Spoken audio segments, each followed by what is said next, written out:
48 heures pour parler de la sécurité alimentaire en Afrique centrale. C'est le temps qu'a duré le colloque international organisé par l'École internationale des forces de sécurité EIFORCE sur son campus d'Hawaï dans le département de la Mefou et à Famba. Autour du général de brigade André-Patrice Bitoté, directeur général de l'EIFORCE, il était donc question, après l'ouverture qui était présidée par le secrétaire d'État à la Défense, représentant personnel du ministre délégué à la présidence chargé de la Défense, par ailleurs président du conseil d'administration de l'EIFORCE, de rassembler des experts venus d'horizons divers, universitaires et autres dirigeants des structures et entités qui s'occupent de cette question pour faire une sorte de brainstorming autour de la question de la sécurité alimentaire en allant chercher dans les causes, les conséquences, mais aussi les facteurs qui peuvent entraîner une sorte d'insécurité alimentaire dans la sous-région. Et au terme donc des différentes interventions et exposés divisés en deux grands groupes, il est ressorti que les objectifs de ce colloque international ont été pleinement atteints. Les changements climatiques et les conflits influencent durablement la sécurité humaine et impactent par conséquent la sécurité alimentaire des populations. L'on a encore à l'esprit le scandale de l'usage du formol sur des produits tels que la banane, les avocats, le poisson, les légumes, la viande, dans certaines grandes agglomérations du Cameroun. C'est dire que l'insécurité alimentaire, loin d'être une chimère, est une réalité vécue au quotidien par chacun de nous. Mesdames et messieurs, il y a nécessité pour toutes les parties prenantes d'évoluer dans un cadre harmonisé, inclusif et concerté pour promouvoir une sécurité alimentaire et nutritionnelle optimale et efficiente pour tous et par tous, en mettant en œuvre des politiques publiques plus soucieuses et protectrices de la santé et de la sécurité alimentaire et nutritionnelle des populations.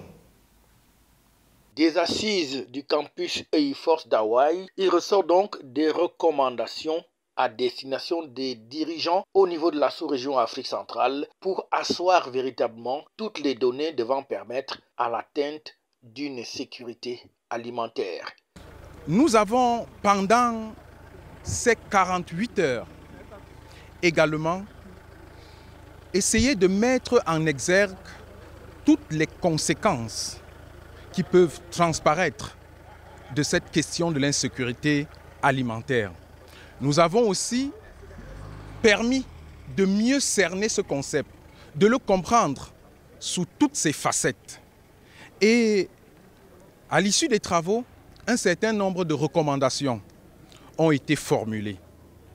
Entre autres, la nécessité pour les États de respecter leurs engagements à l'international, notamment dans la sous-région, en matière de soutien ou de promotion de la sécurité alimentaire.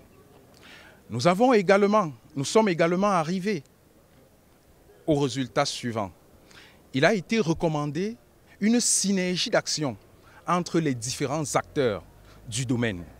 Au-delà de cette synergie d'action, il a été recommandé de prendre des mesures pour désenclaver des zones qui sont susceptibles d'acheminer les éléments vers la ville.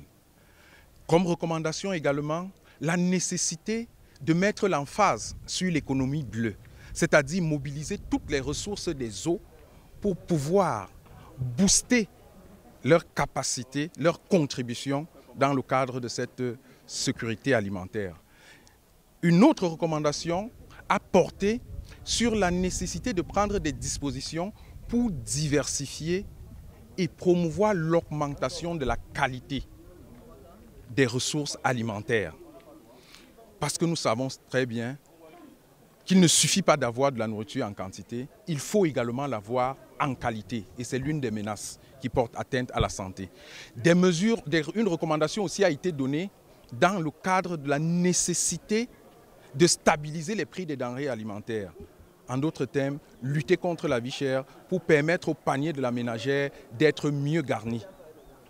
Il a aussi été recommandé la formation des différents acteurs de la chaîne, c'est-à-dire de la chaîne de production jusqu'à la chaîne de consommation, pour une sensibilisation non seulement sur les techniques, les meilleures techniques de culture, les ingrédients qui ne sont pas nuisibles, mais également la nécessité d'une consommation consciente, sécurisée, sûre pour la santé des uns et des autres. On ne le sait que trop bien, la sécurité alimentaire est une question dont l'importance n'est plus à démontrer, aussi bien pour le développement des États que pour l'épanouissement de leur population. L'EIFORS, dans son rôle, a donc voulu mettre au centre des débats cette question afin de pouvoir trouver des solutions qui vont permettre à ces États de mieux se mettre ensemble dans une synergie d'action qui permettra de combattre au mieux aussi bien les catastrophes naturelles, les changements climatiques, les conflits et autres vicissitudes de la géopolitique qui peuvent mettre en mal la sécurité alimentaire dans le monde en général et en Afrique centrale en particulier. FH News, votre télévision.